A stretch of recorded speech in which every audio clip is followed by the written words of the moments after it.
We talked on our pregame show, how do you take a series? You get good pitching from your young starter, Luis Gil. He did that. You get more production from your lineup. This lineup looked awfully familiar to the first 2 weeks of the year, especially in that fifth inning, when maybe they took advantage of Kevin Cash, the manager, leaving Savali in there a little bit too long, but they took advantage of the situation that was put in front of them. But for me, Dave, I always go back to the development of young pitchers. Luis Gil took a major step forward today. Yeah, I thought he was outstanding. The fact that he only had one walk in 5 innings after throwing 7 walks in his previous start was a huge step forward. His fastball is electric. I mean, how do you not love that pitch? His changeup and his slider, you talked about in the pregame. He threw that slider a lot more, and it was incredibly effective. So many good things. The offense put it together, and the game was played in a nice, crisp 2 hours and 42 minutes. Symmetrical, 2-4-2. Yeah.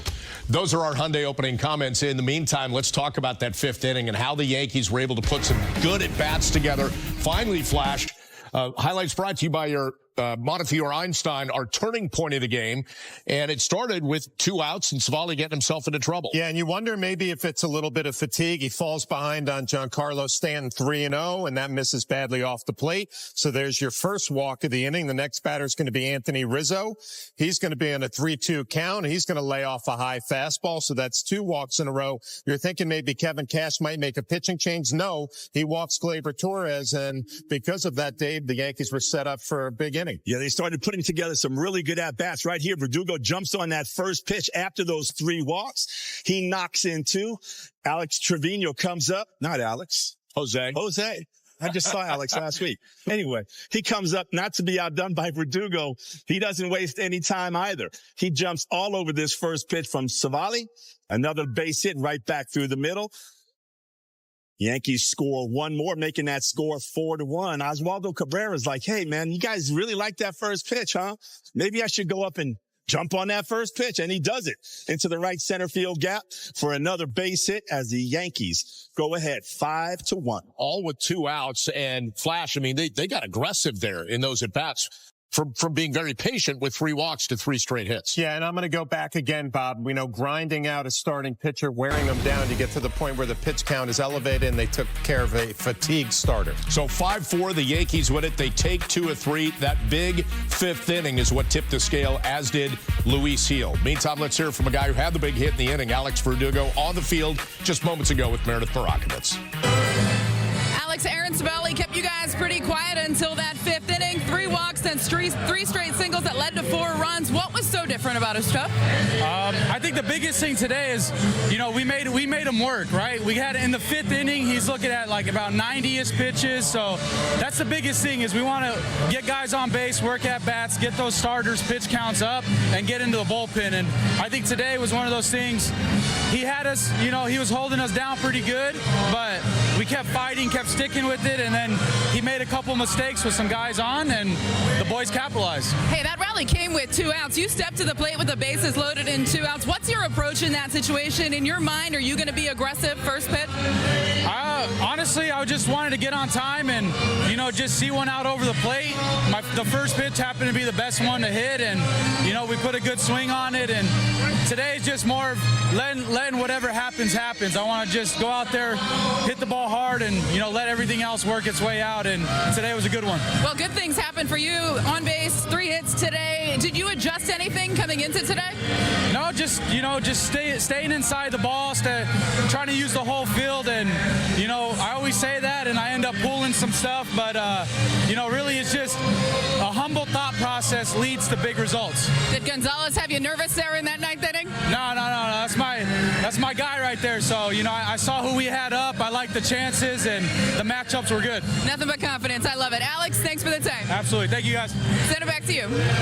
Thank you. And you look at that big inning, and Dave, you don't know if there's going to be any carryover to the next game in the next series, but it was, you know, yesterday all we were talking about was Juan Soto as the offense, and that was it. And now, as we saw, more guys got involved. And anytime you get the entire lineup kind of contributing, whether it's a walk, whether it's a base hit, it's so crucial for you to be able to continue to put runs up on the board. We talked about a pregame, right? String it together. Well, they strung 3 walks together and then 3 consecutive hits, scoring 5 runs. He had 9 hits today. That matches their total for the first 2 ball games.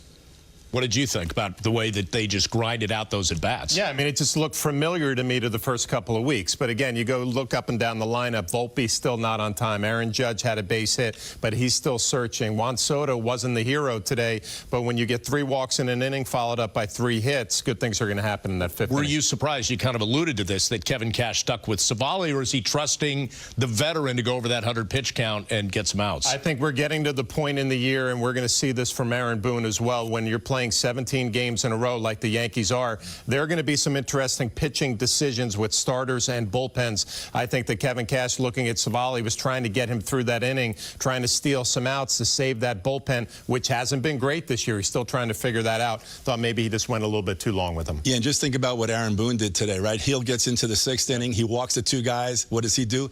He takes them out. Cash leaves them in, and the Yankees were able to capitalize. All right, speaking of Luis Gil, let's take a look at his outing right now. Highlights courtesy of your local Ford stores. And Flash, we talked about it on the pregame. He was looking for a bounce back after 7 walks his last time out. 7 walks, and I love the first batter of the game who's really establishing his fastball. This is going to be the first inning to a Rosarena already with 1 out, and there's that really good changeup at 92 miles an hour down and in. Then it's going to be Paredes up there at 3-2 count, and this is going to be the fastball that you just cannot do anything with that pitch. That's why Yankee officials get so excited when they talk about Gil, the ability to strike out 9 in the game with 3 quality pitches. Well, that fastball is explosive. I mean, it is electric. It jumps through the strike zone. Those 9 strikeouts, a career high for Hill, was fantastic. The fact that he had 15 first pitch strikes, they must have been listening to your pregame scouting report, Flash, because Trevino was set up right down the middle, allowing that fastball to move each way they wanted. He wasn't trying to have him pick spots on the outside or the inside, and that fastball played all day long. Yeah, I'm really glad you brought up Trevino, because I don't think there's any coincidence that the veteran behind the plate working with the young right-hander, and we both said the mix of pitches seemed to be so much better today. There was a couple of sliders in the first inning. You know, we know the changeup is a pitch that he loves, but I said this in our cut-in, Bob. If you're Luis Gil, you look at the video of this one and say that's what the mix should look like right there, the pitch breakdown. On the pregame, you were talking about how his last outing, he didn't even throw the slider till about the 4th inning. And I want to ask you about something. We were watching the game, and you mentioned in my office, you're like, oh, there's the slider.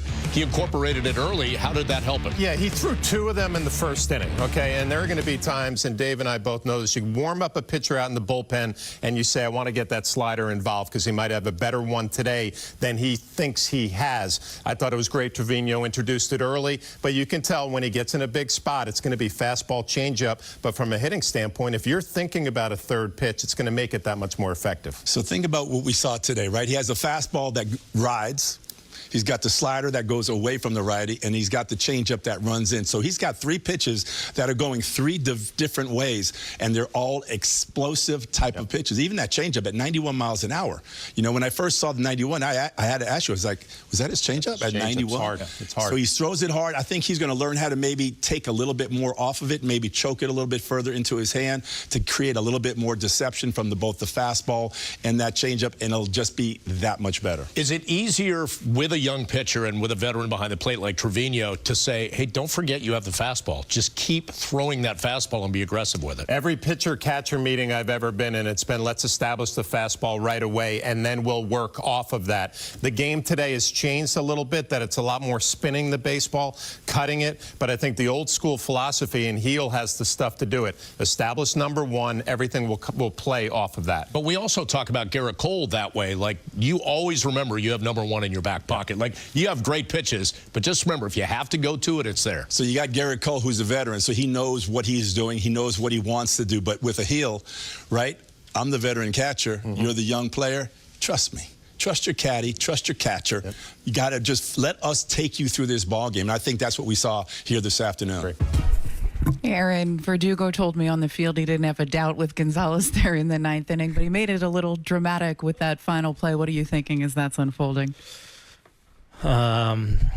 Well, as he's running after it, it's kind of in slow motion in my mind. So I'm just like, please stick the landing and let's get on with it and outlast them today. So good job of obviously sticking that landing and securing the win. So good job by him, you know, especially going through a tough spot of the order there.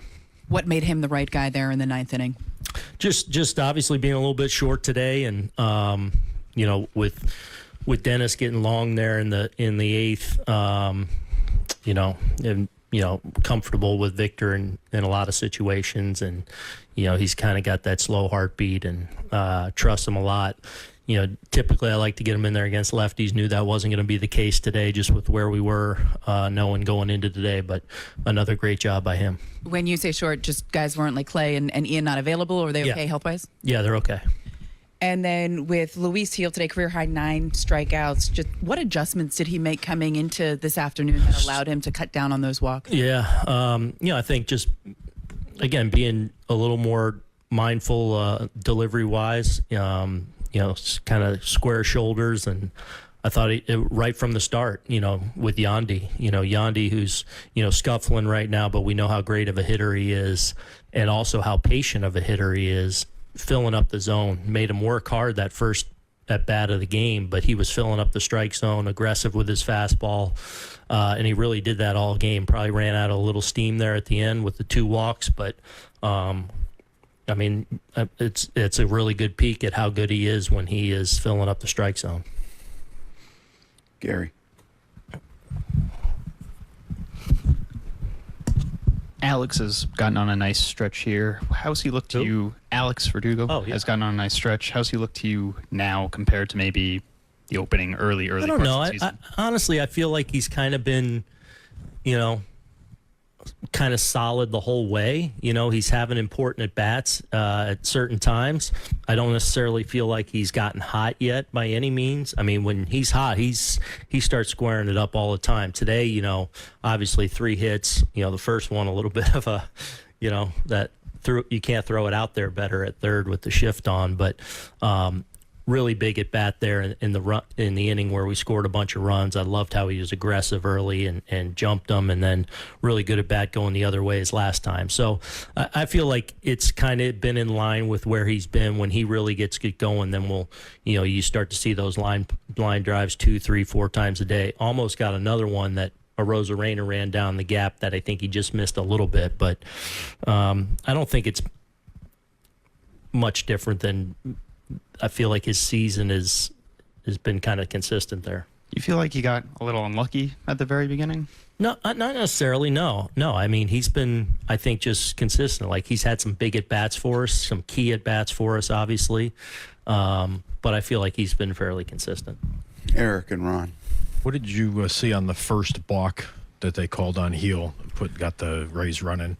Yeah, I think he just kind of stepped to the side a little bit instead of stepping back. Ron, if you can pass it behind you when you're done. When you guys optioned Luis out at the beginning of spring training, did you, Matt, sit down with him and say, look, don't worry, your time will come? Not really. I mean, I basically told him I didn't realize he was as far as long, not injury-wise. Knew he was through the injury. But it was more me wanting him to go down there and get into a normal routine, like, not have to fight for innings in big leagues camp. I wanted him to get on his normal, regular routine as quickly as possible and have a normal build-up as normal as possible, knowing he's going to be in play for us at some point. But, it kind of lined up with his day.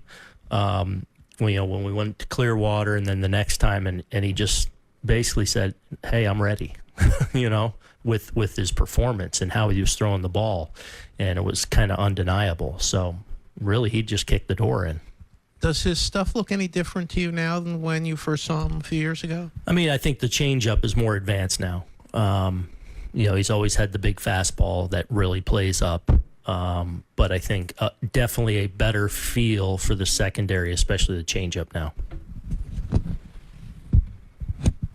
It looked like he kind of stared down the ump after that balk inning. Is that why you jumped out of the dugout, just to get him back in? Yeah. Did you like how he kind of rebounded, I guess, there, not let that affect him after? Yeah, I mean, I think there's been a couple times early in the season here where I feel like things that have gone on in the game have affected Luis a little bit emotionally. And, my message to him is you can't, you can process something, take something in, but it's like we got to move on to the next pitch. And I feel like that situation maybe got the best of him a little bit.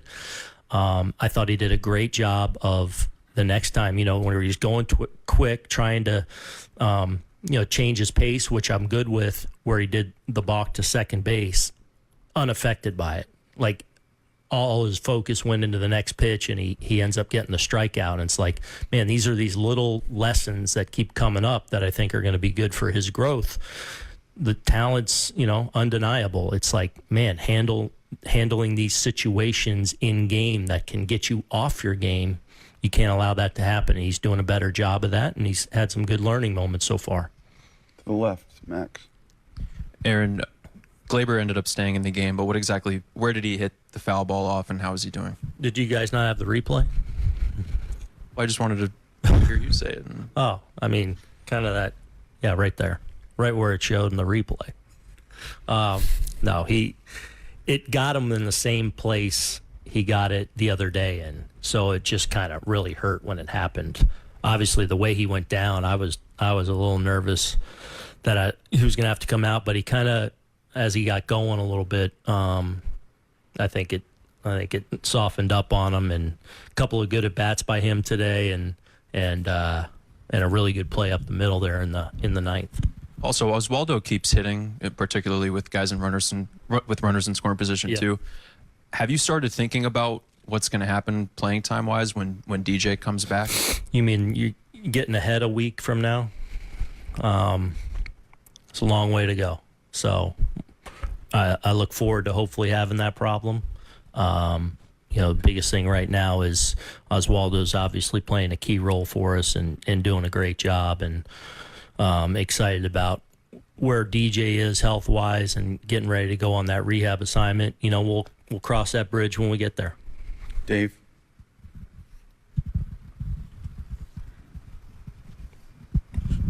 Aaron, at 50 had the 3 straight walks. So Verdugo, say it again? In the 50 had the 3 straight walks. So obviously Verdugo's thinking he's probably going to get a pitch to hit right off the bat. The other 2 guys just went up there thinking to try to get something done. It looked like both swing at first pitches there, which is kind of unusual for 3 straight guys to do that. Just kind of in a mode, you guys, the past couple of days, struggling to score runs a little bit. You think those guys were going up there with the mindset, guys on base to... I don't think so. I mean, I think the mindset is, just focusing on getting going and having good at bats, and we're able to really string together a lot of really good at bats in that situation. So, it's not about necessarily being passive. It's about aggressively hunting a pitch you're looking for, and I thought Savali was really good today, and the fact that they were able to kind of outlast him in some at bats and create that traffic there, and then Doogie went up there looking in a spot, got it, and delivered. So, it's, you want to have, I think these guys, through it all are trying to just have really tough at bats, and that doesn't mean you don't swing at the first pitch, but it's like, man, I'm going to go make it tough on them, and they were able to do that today, and against Savali, who again I thought he threw the ball really well today. Ron. Is DJ definite for Somerset on Tuesday, or does he have to be looked at tomorrow? I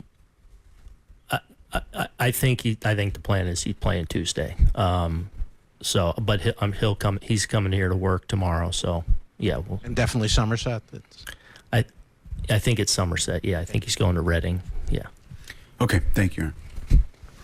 We'll hold off on talking about LeMahieu, but let's talk about Alex Verdugo and the way he came through in that 5th inning. Dave, it was a good at-bat and the good mentality after 3 straight walks to get in there looking for something to hit. Well, we heard that one question that was posed to Aaron Boone right there, but anytime you get up with bases loaded, like, you're in swing mode. Like, you're looking to attack something that is in the strike zone. Verdugo went up there after a couple of knocks, so he's probably feeling a little good in there in that box. Jumps on that first pitch, and then followed up by Trevino and Cabrera. Yeah, I felt when that trade was made and Verdugo came over, he was going to be slotted maybe in that 6th, 7th spot in the lineup. And we both know that when you're game planning against a lineup for the Yankees, it's going to be Soto, Judge, Rizzo, Stanton, all those big boys, Glaber. And here comes Verdugo Verdugo up there a little bit later. And it's not that you let down, but you just don't treat them the same way. So I think he's going to have a monster year hitting 7th. And Aaron Boone talked about how consistent he has been all year, but starting to heat up now and get the results.